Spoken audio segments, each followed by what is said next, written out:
But let's turn to our lead story this evening, which is the CBI probe into the case involving the co-location scam, which also occurred during the tenure of Chitra Ramkrishna, who was the former MD and CEO. Now, we've been hearing a lot about the SEBI order, which came out on the 11th of this month, which talked in great detail about how Chitra Ramkrishna shared information with an outside party, which was a mystic, an entity, a guru that lived in the Himalayas. But they stumbled upon this information while actually looking at what's happening in the co-location scam. And that is the bigger scam, because that has led to a clear loss of value for investors. And SEBI has also penalized NSE in the past on it. But the CBI is now looking into more aspects of this scam. Let's first take a look what the background of this story is. The Central Bureau of Investigation and IT Department investigations into the Chitra Ramkrishna case now have a new angle. Sources have told ET Now that the investigations so far are leading to certain brokers who are said to have benefited from the preferential access on NSE's trading platform between 2010 and 2015. Ravi Narayan was the Managing Director and Chief Executive Officer of NSE until the 31st of March 2013, while Chitra Ramkrishna was Deputy CEO. Chitra went on to succeed Narayan as MD and CEO and was in office until December 2016 before being forced out. The government is, according to Finance Minister Nirmala Sitharaman, examining if SEBI took adequate corrective action. I have no comment to make on whether there was an adequate correctional step in the sense of penalizing or anything taken against those who were held responsible for it. And I have no view this way or that way till I really get to the bottom of what is available before me. I am looking into it. The case goes back to 2009. When NSE offered co-location facility to stockbrokers who were willing to pay extra. Simply put, brokers could place their IT servers next to the NSE's servers for a fee that the prices broadcast by NSE's trading system would first reach the brokers whose servers were closest to the NSE's servers. Non-co-location brokers were receiving the price data with a lag, and this lag could be anywhere between a few milliseconds to a second. NSE introduced this facility without first putting up a discussion paper on the subject with SEBI, which is usually the procedure.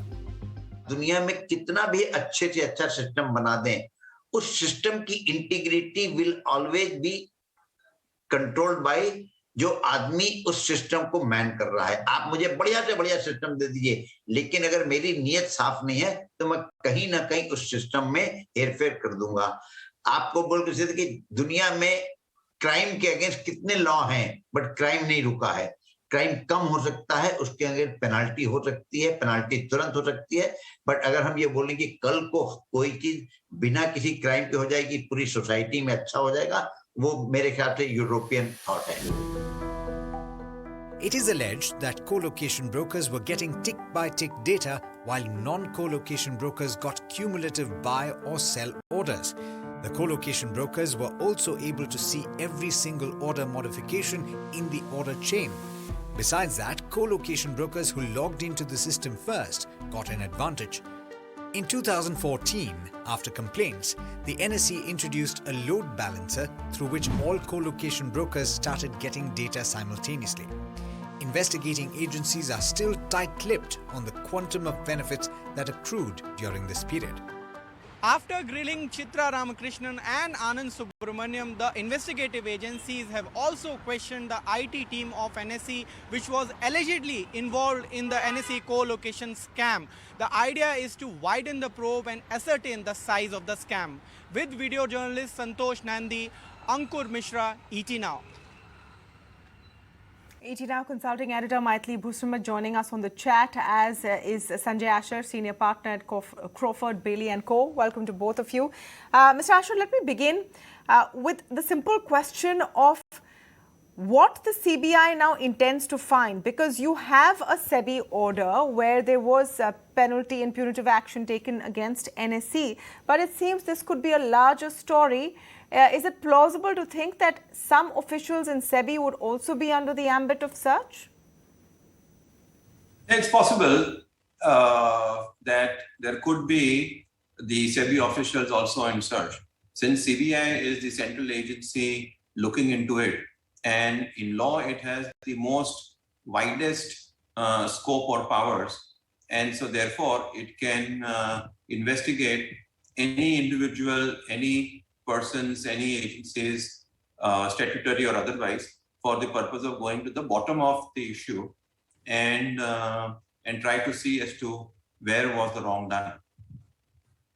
Mythili, to our understanding, what exactly would investigative agencies now be trying to look at? Because through the course of this co-location scam, some people who may have benefited have been identified by SEBI in their various orders. They've identified some top brokers. They've asked for disgorgement of huge funds from NSE. What are the key factors now that investigative agencies have to look at? And the larger question of how was this going on for so long and has not really come to any conclusion yet? It's a massive case if some brokers were able to get an advantage over all of the other investors. Well, Tamanna, that really is the crux of the problem, because the first whistleblower complaint came in January 2015, and we still haven't got closure on this. In fact, SEBI's order was contested before SAT, the Securities Appellate Tribunal, which is yet to give its final order. Seven years after the whistleblower complaint first came to the capital markets regulator, we still don't have the final picture. We still don't have the final order, as it were. So that really is the crux of the problem. Added to that, as per the latest order from Anand Barua, it's also been clear that, SEBI, NSE rather, has actually destroyed Chitra's computer, laptop or computer or whatever it is, electronic records, saying that they're e-waste, also Anand Subramaniam's. So in such a scenario, it's going to be very, very difficult for the CBI to really get to the bottom of it all. But one thing is very clear. There was something very seriously wrong in the way NSE was functioning, not only as far as the CEO's functions were concerned, but also as far as the board was concerned. So board clearly, in many cases, the minutes, whatever the discussions took place in the board meetings, these were omitted from the minutes. Yet the board never raised an issue. And given that the board consists of some of the luminaries in this country, including people like Mr. Malagam, who in fact was the author of the first corporate governance report in the country almost. It's very strange that, nobody's asking questions. There are many, many questions that need to be asked, including the role of SEBI. So I think that you do need to have a very thorough investigation, but it's going to be very, very difficult, precisely because not only a lot of the evidence has been destroyed, and this is partly because it has taken so long. Also because there was already a lot of very sophisticated technology that is involved.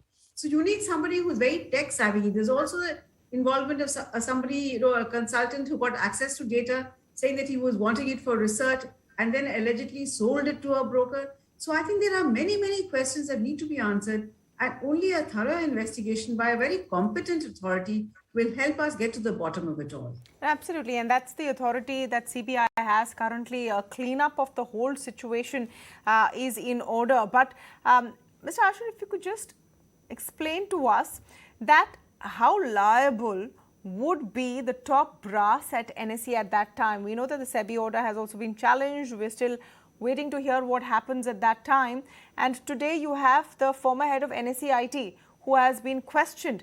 But the people in charge, the board, who actually went ahead and sold the co-location facility as a product, which then resulted in the scam, how liable would they be? Hey, nobody is above law. If there is anything which is illegal, which has happened, then everybody will be liable, right from a simple IT manager to the highest level, including the board. Now, the question is, once CBI completes the investigation, then it will come to some conclusion. Since it has the widest powers, surely it will do a thorough investigation and then come to a decision as to who all were responsible or liable for the purpose of co-location and the tick by tick which she explained, ma'am explained just now, as to who were responsible, who are liable in law for suitable punishment.